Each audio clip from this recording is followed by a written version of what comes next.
Praise the Lord. Good morning. ప్రభువైన యేసుక్రీస్తు శుభనామంలో మీ అందరికీ వందనములు. అనుదినము దేవుడి మాటల చేత బలపరచబడుతున్నారని నమ్మి దేవుని స్తుతిస్తున్నానండి. బలపరచబడుతున్నట్లయితే పరిచర్య కొరకు ప్రార్థన చేయండి, అనేకులకి షేర్ చేయండి. చిన్న ప్రార్థన చేసుకుందామా. పరిశుద్ధుడైన మా తండ్రి, మరొక దినాన్ని మా జీవితాల్లో ఇచ్చినందుకు వందనాలు ప్రభువా.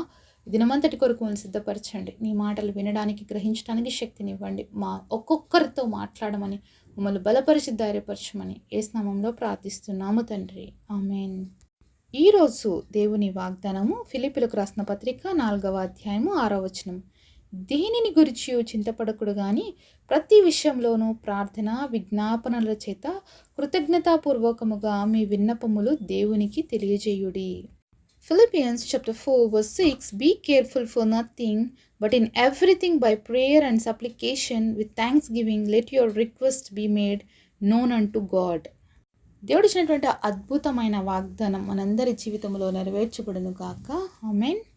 ఉదయకాల సమయంలో వాక్యం వింటున్నటువంటి మీలో ఎంతమంది చింతిస్తున్నారండి? ఏ విషయాల గురించి చింతిస్తున్నారో నాకైతే తెలియదు, కానీ ఖచ్చితంగా ఈరోజు మానవుడి జీవితం కూడా చింతలతో నిండిపోయిందండి, బాధలతో నిండిపోయింది. బాధ వేదన అనేది ఒక ఎత్తు అయితే, చింత అనేది డిప్రెషన్. కాబట్టి ఈరోజు ప్రతి మానవుడికి డిప్రెషన్ అనే రోగం అంటుకోయిందండి. ఈ డిప్రెషన్ అనే ఆయుధాన్ని సాతాను ప్రతి ఒక్కరిపైన చాలా బలంగా వాడుతున్నాడండి. మరి చిన్న బిడ్డలు మొదలుకొని పెద్దవారి వరకు, మరి సేవకులు కావచ్చు, అధికారులు కావచ్చు, ఎవరు ఎంత ఉన్నతమైన స్థితిలో ఉన్నా కూడా ప్రతి ఒక్కరి జీవితంలో ఎక్కడో ఒక చోట ఈ డిప్రెషన్ అనేది ప్రతి ఒక్కరిని టచ్ చేస్తూనే ఉందన్నమాట. కాబట్టి ఈరోజు దేవుడు ఏం చెప్తున్నాడంటే, దేని గురించి కూడా నువ్వు చింతపడద్దు, కానీ ప్రతి విషయంలో ఏం చేయాలంట? ప్రార్థన చేయాలంట, విజ్ఞాపనలు చేయాలి దేవుడి సన్నిధిలో. ప్రార్థన అంటే ప్రతిరోజు చేస్తూ ఉంటాం, కానీ విజ్ఞాపన అంటే పదే పదే వాటి కోసం కంటిన్యూస్గా మనం మొరపెట్టాలన్నమాట. కాబట్టి చింతిస్తూ కూర్చోవడానికంటే కూడా దేవుడి సన్నిధిలో కూర్చొని ఆ విషయాన్ని బట్టి మనం ప్రార్థన చేస్తున్నప్పుడు, విజ్ఞాపన చేస్తున్నప్పుడు తప్పకుండా దేవుడి దగ్గర నుంచి మనకి ఏమొస్తుంది? గొప్ప సహాయం వస్తుందండి. అంతేకాకుండా దేవుడు ఇంకొక మాట చెప్తున్నాడు, కృతజ్ఞతాపూర్వకంగా మీ విన్నపాలు దేవునికి తెలియచేయండి. ఎలా ఉండాలి దేవుడి సన్నిధిలో? మనము కృతజ్ఞత కలిగిన వారుగా ఉండాలి. మరి దేవుడు చేసిన కార్యాలని అనేక సార్లు మనం మర్చిపోతాం. దేవుడు మనం ప్రార్థన చేసిన వాటికి జవాబు ఇచ్చేసి ఉంటాడు, కానీ మనలో ఏముండదు తెలుసా? కృతజ్ఞత ఉండదు. మనం మర్చిపోయి ఉంటామండి. చాలాసార్లు మనం ప్రార్థన చేసి మర్చిపోతాం, కానీ దేవుడు మర్చిపోయే దేవుడు కాదు. మన ప్రార్థనకి ఖచ్చితంగా జవాబు ఇచ్చే దేవుడు. కాబట్టి కొన్నిసార్లు మనం అడగకుండా పొందుకుంటాము అని అనుకుంటున్నాం కదా, అది ఎవరు ఇస్తున్నారు? దేవుడు ఇస్తున్నాడు. కాబట్టి ప్రతి విషయంలో మనం ఏ విధంగా ఉండాలి దేవుడి సన్నిధిలో? మరి కృతజ్ఞతాపూర్వకంగా ఉండి మన ప్రతి విన్నపము, మన మనసులో ఏమైతే ఉందో, ఏవైతే విన్నపాలు ఉన్నాయో, ఏవైతే దేవుడితో చెప్పుకోవాలని ఆశపడతామో వాటన్నిటిని కూడా ఎవరికి తెలియజేయాలంట? దేవుడికి తెలియచేయండి అని ఉంది, మనుషులకు కాదండి. కానీ ఈరోజు మానవులమైన మనందరం కూడా ఏం చేస్తున్నాం తెలుసా? చాలాసార్లు దేవుడి దగ్గర తీసుకురామన్నమాట. ఫస్ట్ సమస్యని మనుషుల దగ్గర తీసుకెళ్తాం. మనుషుల దగ్గర నుంచి ఏం సొల్యూషన్స్ వస్తాయో వాటన్నిటినీ చేస్తాము. అది జరగకపోతే అప్పుడు లాస్ట్కి దేవుడా నువ్వే దిక్కు అంటాం కదా. అదేదో సమస్య వచ్చినప్పుడు వెంటనే ఆ సొల్యూషన్ కోసం దేవుడి దగ్గరికి వెళ్తే ఇంత సమయం వృధా కాదు కదండి.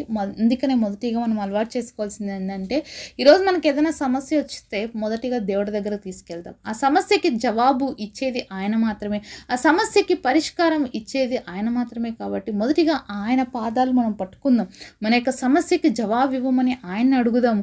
మరి ఆయనకు తెలియజేయండి అన్నాడు. కాబట్టి ఖచ్చితంగా ఏది ఈరోజు మీ జీవితంలో ఏదైతే చింత కలిగిస్తుందో, ఏదైతే మీకు బాధ కలిగిస్తుందో, అలాగే ఏదైతే మీకు దేవుడి దగ్గర నుంచి దూరంగా చేస్తుందో అనిపిస్తుందో, మీ మనసులో ఏదైతే ఉందో, ఏ విన్నపం అయితే మీరు దేవుడి దగ్గర చెప్పుకోవాలనుకుంటున్నారో, దేని విషయమై దేవుడి సన్నిధిలో వెయిట్ చేస్తున్నారో, అది ప్రతి ఒక్కటి కూడా మీరు ధైర్యంగా దేవుని కృపాసింహాసనం దగ్గరికి వెళ్ళి చెప్పుకోవడానికి దేవుడు ఆధిక్యతనిచ్చాడండి. కాబట్టి వెళ్దాం దేవుడి సన్నిధిలోకి, మొరపెడదాం దేవుడి సన్నిధిలో, అలాగే ఆయనతో మనం తెలియపరచుకుందాము. ఇప్పుడు చింత గురించి మాట్లాడితే దేవుడు అనేక చోట్ల బైబిల్లో రాయించి పెట్టాడండి. మీరు చింతించకండి, మీరు అనేకమైనటువంటి మరి పక్షుల కంటే శ్రేష్ఠులైన వారు కారా, నేను వాటిని పోషిస్తున్నాను ప్రతిరోజు, మిమ్మల్ని ఎందుకు పోషించలేను?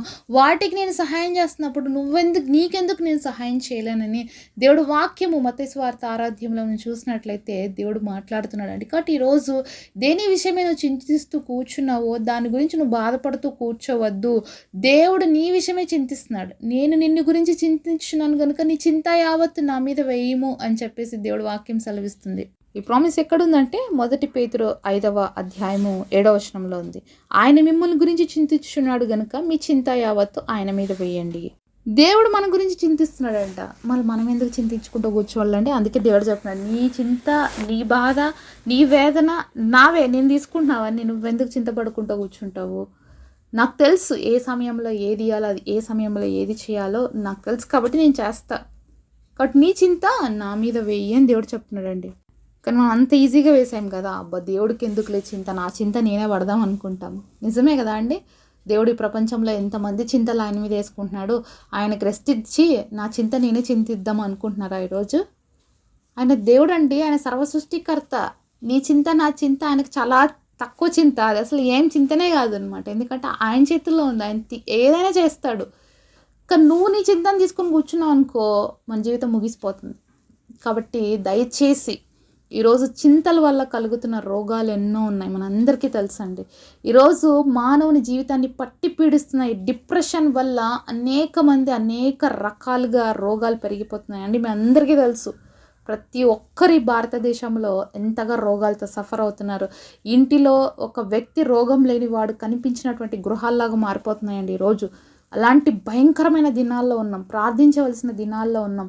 కాబట్టి చింతిస్తూ కూర్చోకుండా చింతని దేవుడి వైపు వేసేవారుగా ఖచ్చితంగా మనం ఉండాలి. మన చింత అంతా కూడా దేవుడి మీద వేసేటువంటి భారం కలిగిన వ్యక్తులుగా ఉండాలి. నీ చుట్టూ ఎవరైనా అలా కనిపిస్తున్నా నువ్వు చింత లేకపోతే చెప్తావు, అయ్యా నా భారం అంతా నేను దేవుడి మీద వేసి హ్యాపీగా ఉన్నా, నువ్వు కూడా ఉండు అని. నువ్వే చింతిస్తూ కూర్చున్నావు అనుకో, ఇతరులకు ఏం చెప్పగలుగుతావు? నువ్వు ఎందుకున్నావు భూమి మీద? నువ్వు దేవుడు పెట్టావు కదా. నీ చింత యావత్తు నా మీద వెయ్యి అని దేవుడు చెప్పినా నీకు తెలుసు, నువ్వు ప్రశాంతంగా వేసి కూర్చోవచ్చు. కానీ నువ్వే చింతిస్తూ కూర్చుంటే అవతలోడికి దేవుడు ఎవరో తెలీదు, ఆ బాధ ఎవరితో చెప్పుకోవాలో తెలీదు, ఆ చింత ఎవరు తీరుస్తారో తెలీదు. మరి నువ్వు ఎప్పుడు చెప్తావండి అలాంటి వాళ్ళకి?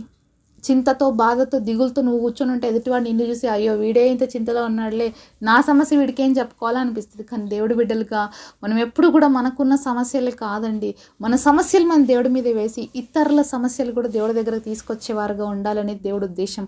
కాబట్టి దేవుడి బిడ్డలుగా మన చింత అని ఆయన తీరుస్తాడన్న విషయాన్ని ఇతరులకు మనం తెలియజేసేవారుగా ఉండాలి. ఎందుకంటే వాళ్ళకి తెలియదు కాబట్టి వాళ్ళ భారాన్ని మోసుకుంటూ ప్రయాసపడుతూనే ఉన్నారండి. ఇంకెన్ని రోజులు మోయగలుగుతారండి? ఒక మానవుడు ఎన్ని రోజులు భరించగలుగుతాడు ఆ చింత, వేదన క్యారీ చేసుకుంటూ? కాబట్టి వాళ్ళకు కూడా దేవుని పరిచయం చేద్దాం. నీ చింత తీసేటువంటి దేవుడు ఉన్నాడు. బైబిల్లో గొప్ప ప్రామిస్ ఉంది, నేను మీ గురించి చింతిస్తున్నాను, నీ చింత యావత్తు నా మీద వెయ్యి, తప్పకుండా నేను సహాయం చేస్తానన్న గొప్ప దేవుడి నేను కలిగి ఉన్నానండి. అందుకే నేను చింతించడం మానేశాను, దేవుడు మీద వేశాను. కాబట్టి మీరు కూడా తెలుసుకోండి గొప్ప దేవుడి గురించి, మీరు కూడా ఆయన్ని మీ రక్షకుడుగా అంగీకరించండి అని చెప్పండి. ఎవరికైతే డిప్రెషన్ ఉందో వాళ్ళని దేవుడు ఆ డిప్రెషన్ నుంచి బయటకు తీసుకొస్తాడండి. ఎవరైతే చింతతో నలిగిపోతున్నారో దేవుడు ఆ సమస్యల నుంచి ఖచ్చితంగా వాళ్ళకి విడుదలిస్తాడు. సొల్యూషన్ చూపించకుండా దేవుడు ఏ సమస్యను అలాగా పెట్టడండి. తప్పకుండా దేవుడు తీసుకొచ్చే దేవుడు. అయితే మొదటిగా నువ్వు చింతమోహంతో కనపడకూడదండి. నువ్వు ఎప్పుడు కూడా దేవుని బిడ్డలుగా మన ముఖాల మీద ఎప్పుడు స్మైల్ ఉండాలి.